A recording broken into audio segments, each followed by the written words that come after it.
Welcome to another day in my life as a conservative woman trying to raise a liberal dog. You might remember him from my video on how to talk to your dog about gun safety. Now, I tried raising him right. I traced the problem back to when I started using these steps with him as a puppy. He now refuses to get in the car without them. Welfare state. He hates fences. Thinks we should take them all down. He's definitely pretty liberal sexually, too. Life is one giant nap for him. He doesn't understand that it takes hard work. He thinks money just grows on trees. Food, well, he relies on me for everything. Definitely agrees with handouts. I was hoping the move from New York to Florida would red pill him. Instead, he got his balls chopped off. He still isn't a girl, but he definitely is a low T soy beta. He is also part of the very controversial movement, Black Labs Matter. I keep trying to explain to him that all labs matter. And I try to teach him good lessons, but he doesn't want to hear them. Even with all that, I'll love him anyways.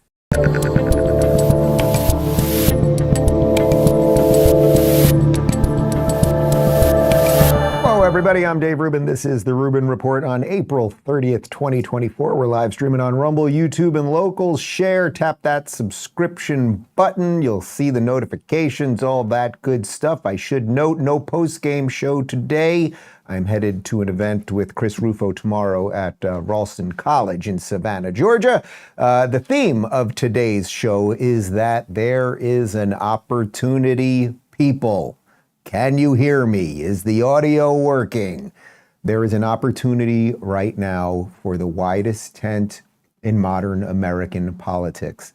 The left is melting down between the jihadists and whatever is left of something sane on the left, and there ain't much. And right now on the right, DeSantis and Trump have come together. We'll get to that on the second half of the show.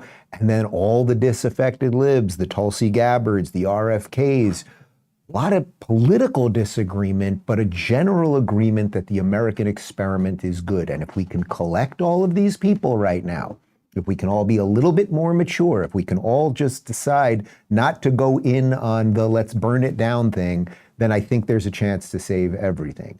Let's start by taking sort of an unlikely political person, Jerry Seinfeld, because Jerry Seinfeld was known for what? A show about nothing.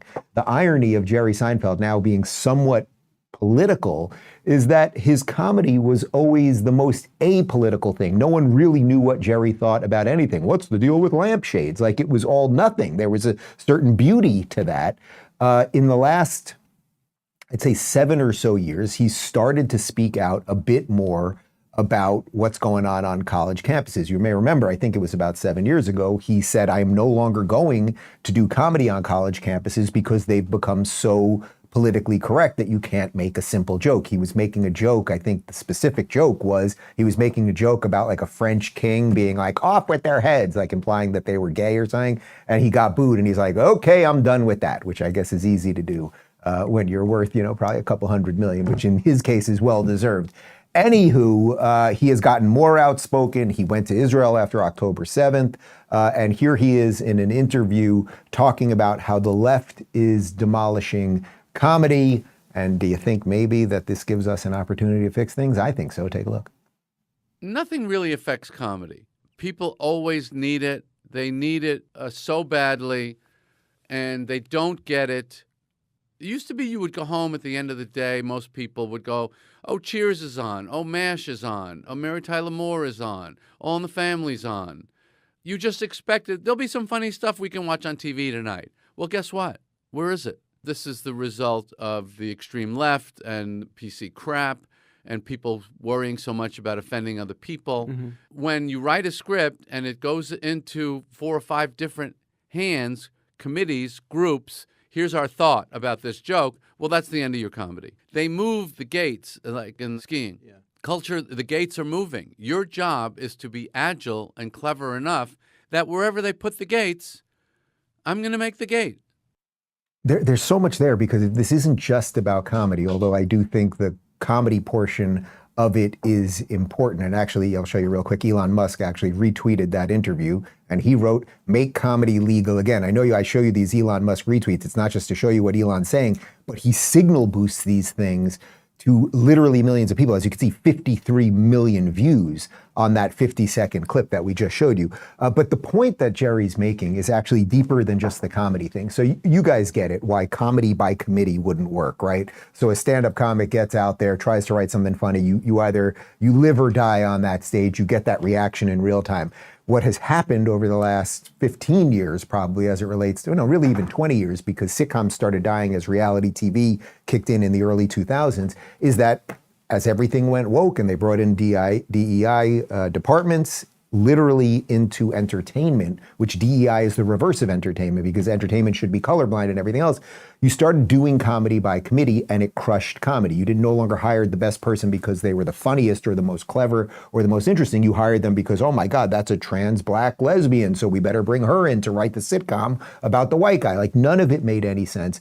But remove the comedy portion of it. What he's talking about is that the middle management people, once you bring in these departments, the middle management people, you have creators, right? And then you have an audience, whatever this is, whether you're building a product or you're doing stand-up comedy or whatever. You have someone who creates something. And then once you have this middle management thing, you might call this the swamp. You might call this sort of that layer of people who don't do much of anything at companies, but just have meetings and talk about race and everything else. Then you actually degrade the product. And once the product has been degraded, say a college university, you end up having rallies for terrorists. So there is something much deeper than just the comedy point here. But comedy has a chance. I really do think it does. I want to show you two clips of this guy. His name is Lionel McCloin, and he is out there asking some of these Hamas supporters why they hate Israel so much. I'm very naive. I don't understand how this can be allowed to happen. And does size matter? Size of what? Just like in an intimate situation. Sure. How many inches is too many? All right, so I just saw some videos of this kid. I just think he's funny. He's just out there. These people, she doesn't even know why she's there. She doesn't even know if she likes a big dong or not. Anyway, one more. Here we go. You're over here appropriating a space for your own personality. I'm a journalist. You're not a journalist. How do you decide who's a journalist? I mean, considering I was fired as a journalist, you're no journalist. Literally, would you rather be at your sick of your whole life? You're not doing this for like what the actual conversation is, which is getting rid of this country. Getting rid of this country? Getting rid of America, getting rid of the West. We this better is get what rid this of America is and the for. West. You want to get rid of America? Yes. Everyone here understands that at some level we need to get rid of America completely. What should we do? This bitch great in Gaza. Decolonization, land back. What? Where should we go, though? In our communities. We need to go leave the capitals, leave the central capitals of commerce, of capital itself. He doesn't even have to do much to be funny, actually. He just has to let them talk, and that does it. But anyway, I want to connect more deeply what's going on as we break through this politically correct thing, because we have to break through it if we get to the other side. It's literally the only way we can save the country. Like, it's not just political. We're going to have to start creating again and smiling again and thinking again and laughing again and a whole bunch more. And how about growing again? That was a hell of a segue. Guys, let's talk about Fast Growing Trees quick. Did you know that Fast Growing Trees is the biggest online nursery in the U.S. with more than 10,000 different kinds of plants and over 2 million happy customers in the U.S.? They have everything you could possibly want, like fruit trees, palm trees, evergreens, houseplants, and so much more. Whatever you're interested in, they have it for you. Find the perfect fit for your climate and space. Fast Growing Trees makes it easy to order online, and your plants are shipped directly to your door in 1 to 2 days. And along with their 30-day Alive and Thrive guarantee, they offer, free plant consultation forever. Guys, you know I'm really into greenery and building gardens, and I guarantee you these guys are the best for that. The experts at Fast Growing Trees curate thousands of plants so you can find the perfect fit for your specific climate, location, and needs. You don't have to drive around to nurseries and big gardening centers. Whether you're looking to add some privacy, shade, or natural beauty to your yard, Fast Growing Trees has in-house experts ready to make you help the right selection, ready to help you make the right selection with growing and care advice available 24/7. This spring, they have the best deals online, up to half off on select plants and other deals. And listeners of our show get an additional 15% off their first purchase when using code Rubin at checkout. That's an additional 15% off at fastgrowingtrees.com using code Rubin at checkout, fastgrowingtrees.com. Code Rubin offer is valid for a limited time. Terms and conditions may apply. Now back to me. All right. So from the, let's say, more ridiculous, ludicrous comedy side of what's going on at these universities, there are some really, really horrible things happening. We're going to show you a couple videos. Here are police clashing with students at VCU in Richmond, Virginia, as students had set up barricades. They were throwing bottles at police officers. You're also allowed to express your First Amendment right to free speech, but you cannot take over public spaces, right? You can't just set up encampments wherever you want, et cetera, et cetera. They were repeatedly asked to leave, pick up, and go. They did not, and then this happened.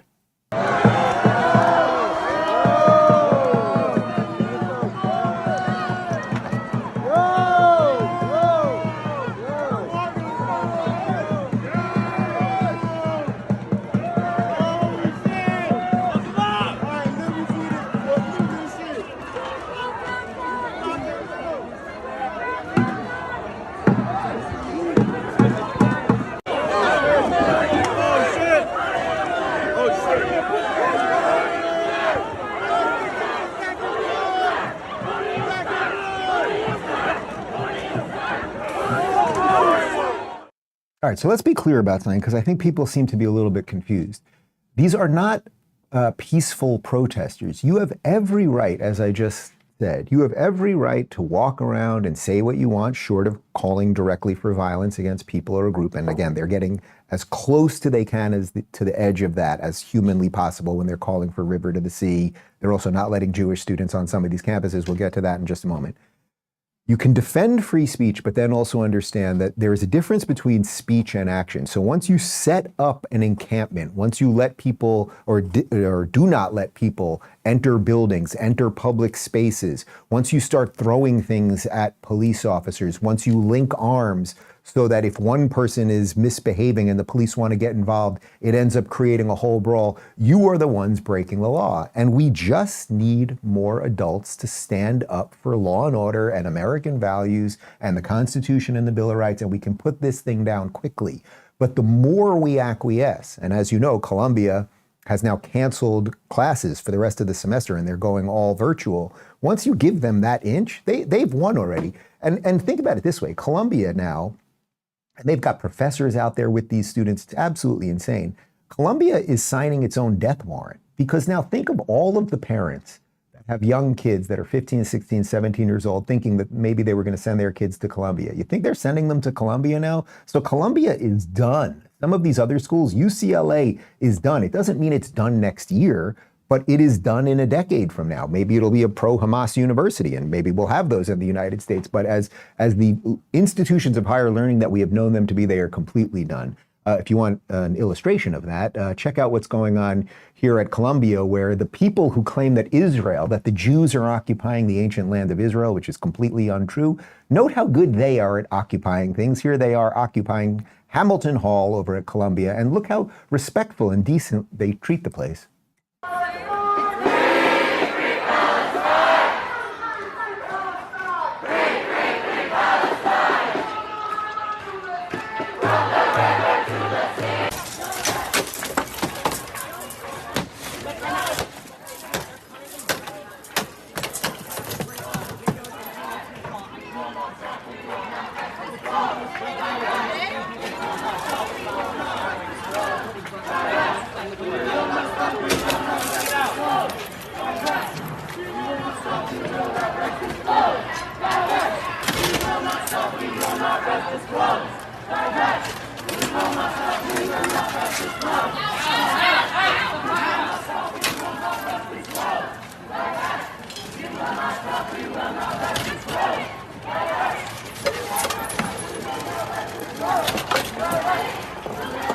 Okay, so first off, we have no idea how many of these are even students. The university has just conceded defeat. They are destroying property at the university that is illegal. They are climbing on the building and putting giant banners up there. That is also illegal. You cannot do that at a university. They are also chanting river to the sea, which again, I said, they are whittling that free speech as close as they can when you're calling for genocide of roughly 8 million people. 2 million of them would be Muslims who are Israeli Arabs who are complete equal citizens of the state of Israel. It's the only place that has anything like actual diversity that they purport to love in the entire Middle East. But everyone's just letting them do it. And there's video of all of these people, right? And I get it. There's a reason that they're wearing the masks. And I now fully believe, and I thought this actually for years, that the COVID mask was going to lead to a much worse mask wearing, right? Like they are dressed like terrorists, behaving like terrorists. They aren't killing people yet, but I guarantee you they will start. And no one is doing much of anything about it. And it's not just Colombia. This has spread like a virus. Because it is a mind virus, to some of our other universities. Check out this statue of George Washington at George Washington University. This is so vile, it is absolutely extraordinary. This is the statue of George Washington on George Washington University's campus. And this statue happens to be in the middle of the pro-Palestine encampment on the university.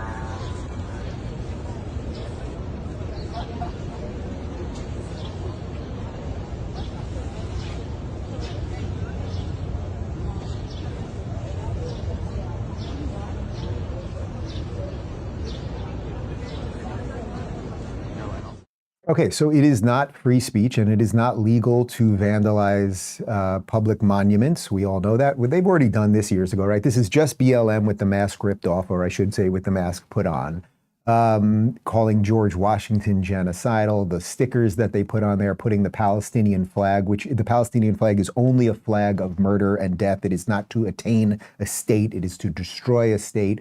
But even if it was just, so let's put aside all that. Even if you're watching this and you think that their cause is completely just, you still can't do that unless you can. That's the thing, unless the people let you do it. There is video, like there is undoubtedly video of all of the people who were defacing that monument, and no one will be put in jail. No one from Columbia, as they're climbing Hamilton Hall, no one will be fined or kicked out or anything else, right? And until that starts happening, again, they are just giving oxygen, these universities, for their own destruction. Of course, they are being violent as well. There's a lot of videos of them attacking journalists and attacking other people, Jewish students and others who are just trying to wander around campus. Here's one of those. Hey guys. That guy's a Zionist. Oh, is that an issue, or I'm just an issue to be a genocide supporter? Well, Yeah. well, no. The reason I'm here is just to gain some insight from everybody. I mean, No, gain this insight. oh. Okay. All right, so there's a kid. He just wants some insight, see what's going on. He gets called the genocide supporter. He gets attacked. Again, no one will do anything about it. It doesn't matter. Like, that girl can be identified very easily. I get she's got her fake COVID mask on, but people can figure that out. And I suspect maybe over time there are some organizations that are looking into figuring out who some of these kids are, and they should be treated accordingly, whatever the rules of the law are. But now I want to show you a video that caught fire on the internet. This is absolutely infuriating. And I think when you guys watch this show, I don't go to the, I'm not trying to gin you up so that you feel like all hell is breaking loose all the time, right? I'm not telling you we're at the precipice of darkness. But this video does have some of the pieces of, let's say, a 1930s Germany. This is a Jewish student wearing a Star of David necklace who is a student at UCLA just trying to go to class, and watch what happened. This now has millions and millions and millions of views, although I suspect it is not in the pages of the New York Times, and it did not make it to CNN or MSNBC today. Take a look. You guys have closed the entrance. We are UCLA students. I have my ID right here. I'm being blocked off, not by the security guard, but by you two. You three. Oh, look, they're making their burger while I'm going this way. Excuse me. This is what they do. Everybody, look at this. Look at this. I'm a UCLA student. I deserve to go here. We pay tuition. This is our school. And they're not letting me walk in. My class is over there. I want to use that entrance. Why can't they go? Will you let me go in? This can be over in a second. Just let me and my friends go in to class. We're not engaging with that. Then you can move. Will you move? We're not engaging with that. Okay, we're going. We're going. I'm going in. I have my hands up. I'm not hurting them. Okay, I mean, unbelievable. So first off, there's a security guard standing right there. So again, by him not doing anything, by him not doing his job, and I can be sympathetic with him because he's probably been told to stand down and everything else, which, by the way, that's how the Nazis actually gained power, right? Everyone just said I was just following orders. So that guy, he's just following orders, and he probably was told, oh, don't get in these people's faces because they'll just get violent, right? So then you are punishing the law-abiding, decent student, right? And it's in a certain respect, it's irrelevant whether he's Jewish or not. They cannot, well, again, you should not be allowed to block other people from going onto campus, but they are being allowed to do it. So thankfully that has millions and millions of views. I just followed the kid on Instagram, and if he wants a job, if you want to drop out of UCLA, I'll give you, if you want to work in media or something like that, or in tech, I got some connections over there, I'd gladly figure out a way to give you a job, and let's get you out of that commie hellhole that is California and UCLA. But those kids, again, that are in that video, the masked Hamas supporters, they can be identified, and they should be identified, and they should be kicked out of UCLA immediately. But as you guys know, the problem is we don't have enough adults. The adults have just acquiesced, they have conceded, they have folded, and thus you get a generation of terror-supporting babies, in essence. However, we used to have adults. How about a video of Ronald Reagan? It's an old video, because it's even in black and white, on how you react to mostly, keyword mostly, peaceful protests. Those people told you for days in advance that if the university sought to go ahead with that construction, they were going to physically destroy the university. Why did you negotiate many times? Negotiate? What is to negotiate? What is? Well, the university is a public institution. That's right. But the university, its own community, and for the community of Berkeley that live around it. All of it began the first time some of you who know better and are old enough to know better let young people think that they had the right to choose the laws they would obey as long as they were doing it in the name of social protest. I'm sick and tired of the argument about whether some effort to enforce law and order is going to escalate anything at all. Plain truth of the matter is this has to stop, and it has to stop like the day before yesterday. I would like to propose that the issue is that on the campuses, you who are adults, you who are entrusted with those young people and their guidance, have a responsibility to make it plain to them from the very beginning that you yourselves do not tolerate the kind of conduct that has led to the burning of Wheeler Hall, that has led to 2 murders on the campus of UCLA. You created an atmosphere on the campus where no one wants to listen. You are a liar. You know, I have to say what's so amazing about that video, and we'll put some shorts out about that, is that Ronald Reagan, Ronald Reagan was so soft and thoughtful and funny and interesting. But here he is. We should have stopped this, what did he say, the day before yesterday? And it's the exact same damn thing. And he's saying to the administrators, he's saying to the media, you guys did this. You guys instigated this. You guys said to young people, you can be violent and burn down and take over campuses. So we are just seeing the next version of that. Now it has a dash of jihad and a sprinkle of queer in it. And we are just seeing, 40 some odd years later, the next version of that, also algorithmically charged on steroids. But what do we need right now? Imagine if we had a leader, or actually a whole bunch of leaders, governors, say a president who didn't have dementia, some other people, college administrators, who would actually be the Ronald Reagan of the moment. Unfortunately, we don't seem to have many of them right now. We do have a couple, but we need to kind of help them. But we'll get to that at the end of the show. All right, let me talk to you guys about Moink Box real quick. Guys, you know that 60% of U.S. pork production comes from one company owned by the Chinese, and their hogs are given ractopamine, which is banned in 160 countries, including China, yet it's in your grocery aisle every day. Well, there's a better way. I want to tell you about Moink. That's Moo plus Oink. Moink delivers grass-fed and grass-finished beef and lamb, pastured pork and chicken, and sustainable wild-caught Alaskan salmon straight to your door. Moink farmers farm like our grandparents did, and as a result, Moink meat tastes like it should because the family farm does it better. The Moink difference is a difference you can taste, and you can feel good knowing you're helping family farms stay financially independent as well. You choose the meat delivered in every box, like ribeyes to chicken breasts to pork chops to salmon fillets and much more. Plus, you can cancel anytime. Shark Tank host Kevin O'Leary called Moink's bacon the best bacon he's ever tasted, and Ring doorbell founder Jamie Siminoff jumped at the chance to invest in Moink.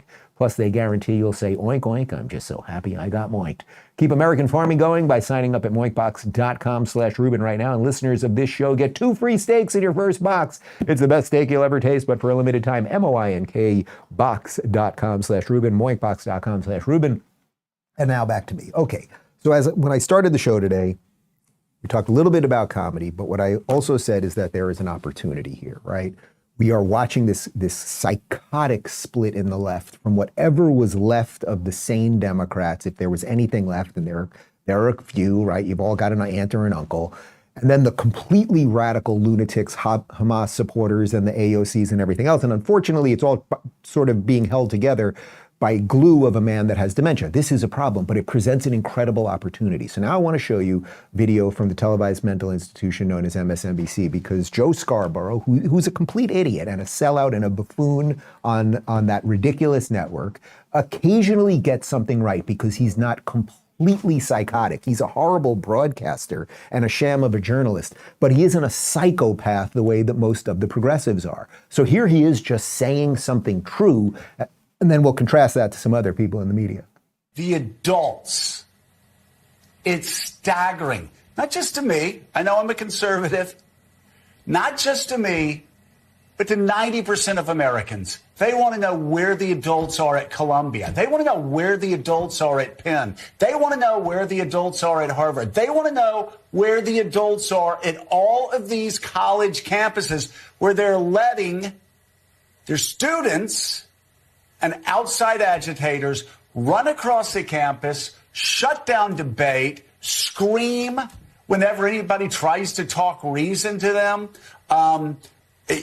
shout genocidal chants, hold up signs pointing to Jews saying Hamas's next victims, holding up signs talking about the final solution, chanting constantly from the river to the sea. You know what from the river to the sea is? If you don't, that's all right. Most of the students chanting it don't understand that they are chanting genocidal comments. All right, joining us now. They want to wipe out all Jews, and they want to destroy the state of Israel, and they want to kill Jews and push them. See, they are Hamas on college campuses when they chant that. Some of them may not even know what they're doing. Yeah, exactly. That's the point. But the adults there do. Yes, they do. And yet, this, by the way, this is a long time coming. This has been coming since the 1960s. And now the people that were burning down college campuses, the people that were taking over presidents' offices, those people are now on the faculty senate, in the faculty senate, trying to encourage these students to do this. Yeah, he's actually just making the point that I just made about Ronald Reagan, right? It's the same thing repeated 40 years later. The fact that those two are married, she is such a deeply unpleasant woman, and it's clear she doesn't even agree with him, as he's just, like there, he was just laying out some basic truth. And again, I'm not showing you that because he's so great. He's not. He's horrible. He's also the same person that for years has been screaming that Trump supporters are all white supremacists and Republicans are all evil and January 6th and all of that stuff. So you guys created this problem, right? Like instead, you could be if he's I don't know, he was a Republican, now he's a Democrat. You could be some sort of moderate and could have done something to stop the loons on your side, but you did not do it, and here we are. So congratulations, Joe. You're on the way out too, and I'm guessing your wife's not giving you a blowjob anytime soon because you just went against Hamas. I was trying to get a blowjob segue here with Sunny Hostin. Well, she's got a thing on her hand, so I think she's been given a lot of hand jobs lately. Here's Sunny Hostin on The View, and she's a Hamas supporter. It's as simple as that. She is a Hamas supporter. I think it's, I think we need to shift the framing of these college protests, in fact, in my view. I think college campuses have been the place for anti-war protests for as far as I can remember. I think recent protests haven't even reached the scale of the major student protests that we saw in the late 1960s against the Vietnam War, or even the 1980s against South Africa's practice of apartheid. We saw calls during apartheid to divest from South African companies, and that was very successful. Nelson Mandela said he believed that's what led in many respects to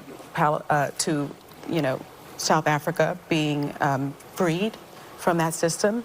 And so I think these are anti-war protests, and I think it's very distressing that we are framing these as pro-Palestinian protests or pro-Israeli protests. These are anti-war protests, and what they are, the students that I have spoken to at many of the Ivy League schools, and a student that I did speak to also at Emory, where a professor was thrown to the ground simply for asking the police, what are you doing to these peacefully protesting students?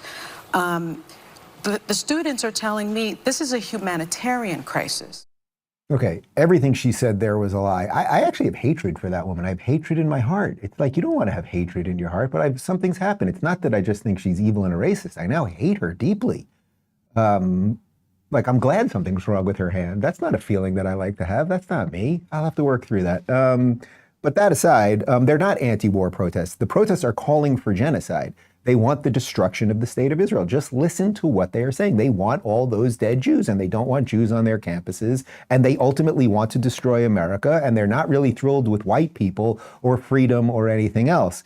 They are not pro-Palestinian either. If you were pro-Palestinian, what would you want right now?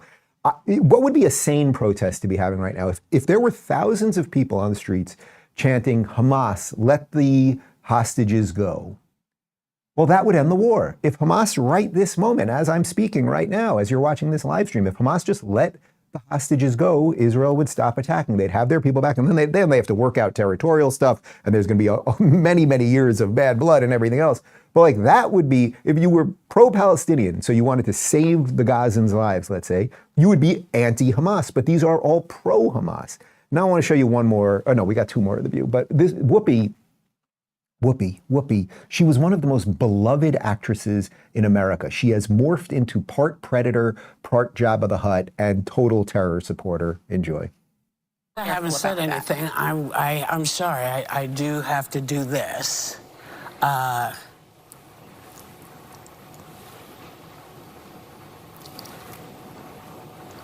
It is one of the great rights as an American to stand up and say something's wrong.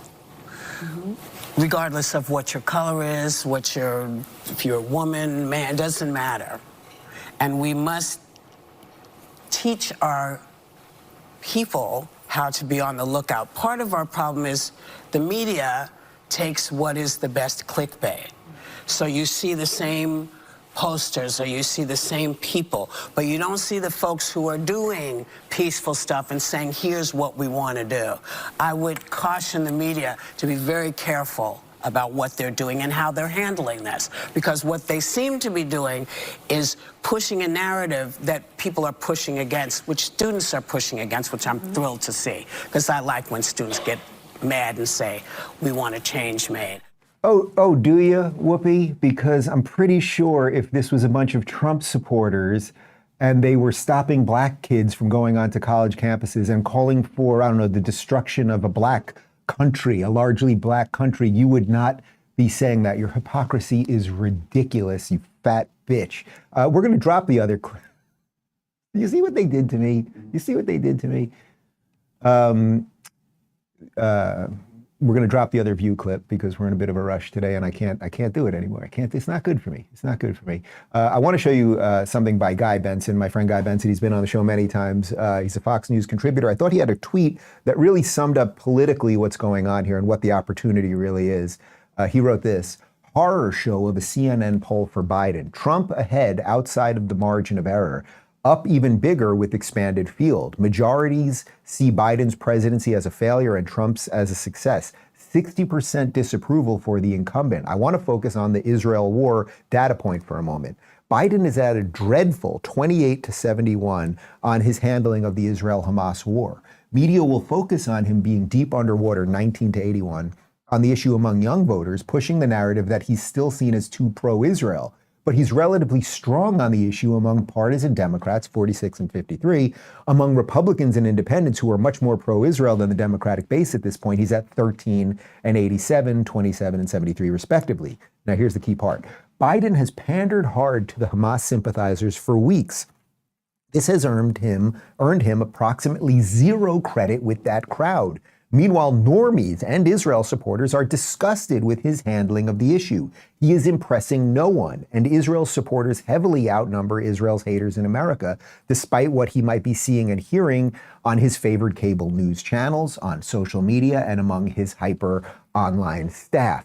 So that is the key, and it's also the opportunity. The radical, lunatic, progressive base, and the AOCs and the Tlaibs and the rest of them, they are the ones that are driving the policy, but it does not matter. It's not helping Joe Biden because decent Democrats, whoever is left, have just sort of had it with him. And by the way, it's not just because of Israel. That's what Benson is focusing on there, but it's also because of the economy, and it's largely because of the border. Actually, that's a major one. We'll get to that in a sec.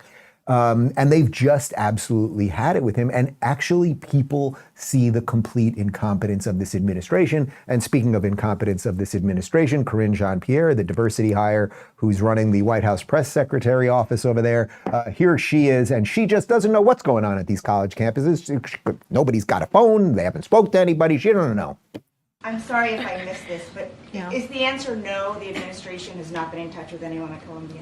I don't have any readout. I should have answered that in I believe that was Jeff's question. I don't have any calls to read out to you of conversations with any university leaders at this time. Obviously, the president's going to go speak at Morehouse, and so we've been in touch with them because he's going to deliver a commencement speech. He's looking forward to doing that. It is such an important moment in time for graduates, and he's going to go obviously to West Point. Those are the two that he's doing.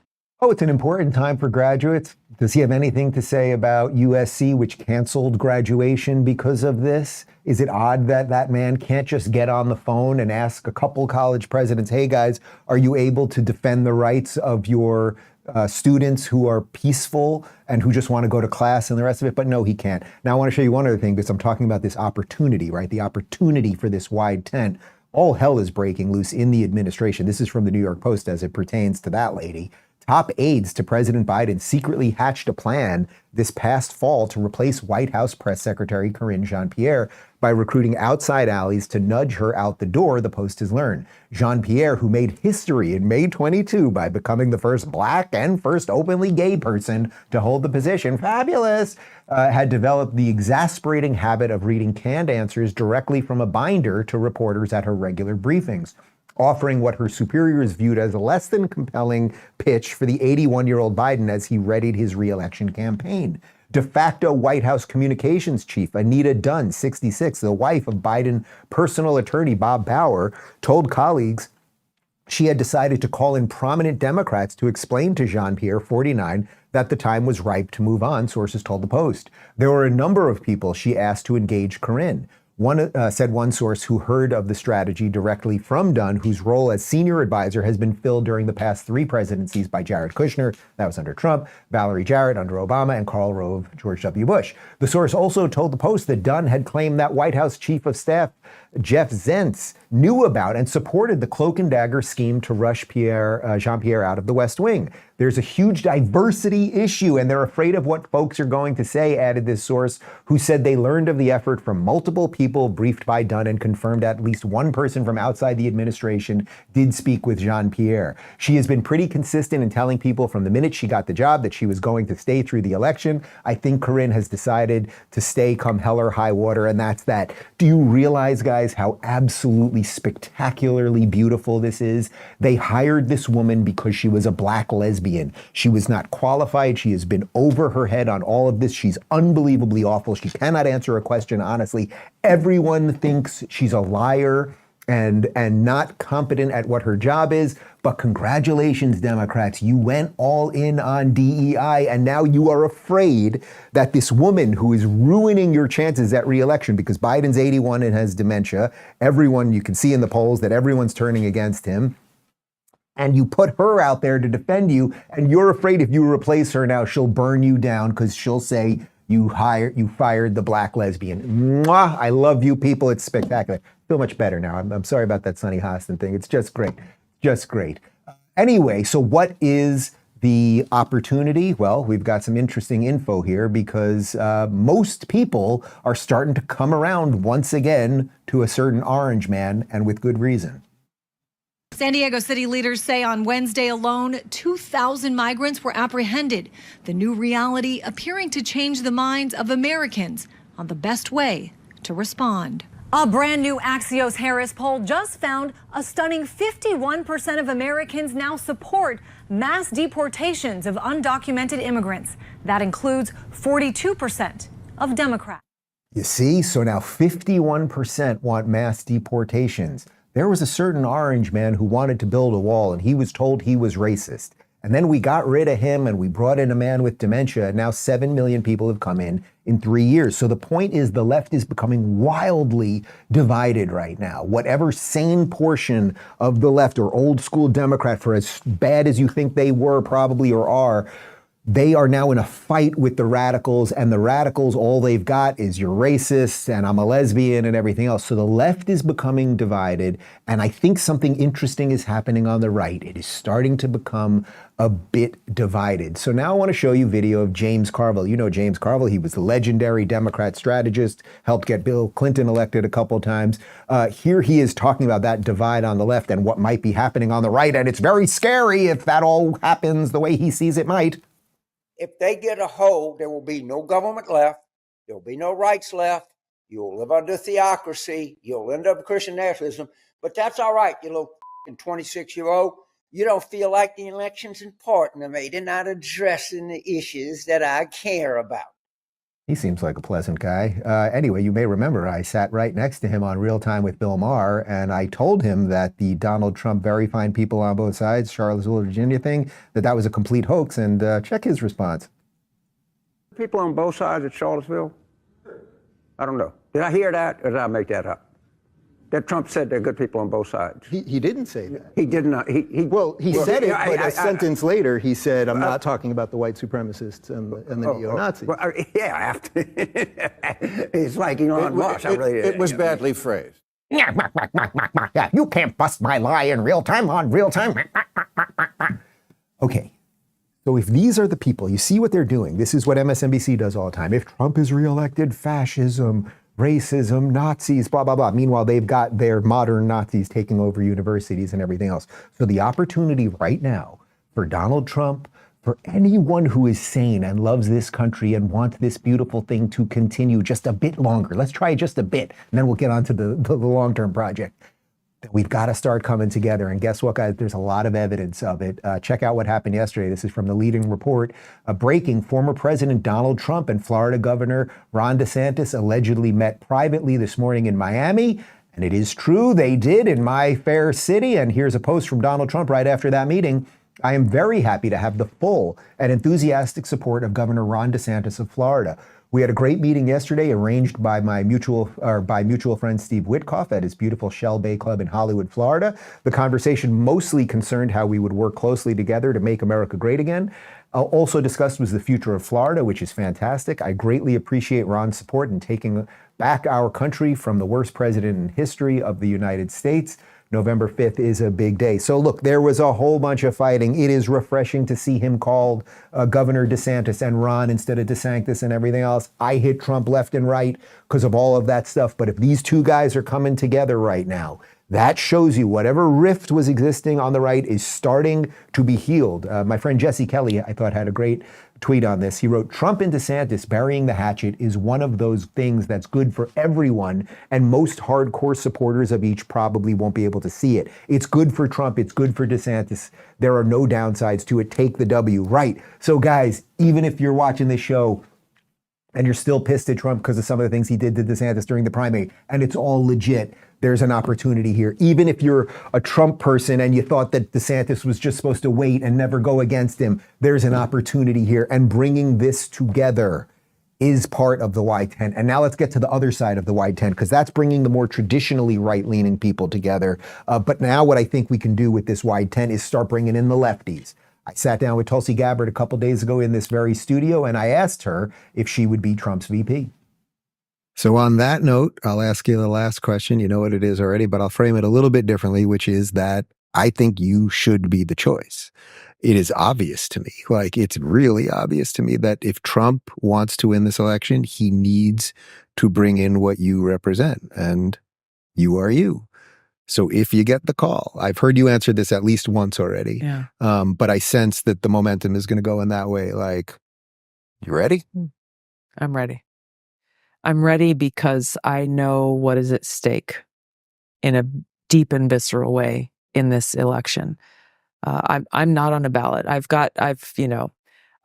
could be home right now in Hawaii and surfing and kicking back and, I was going to say, I know what you'd relaxing. Be doing. You'd be surfing. Yeah. but I have chosen, I won't be home until after this election is done because I know what's at stake.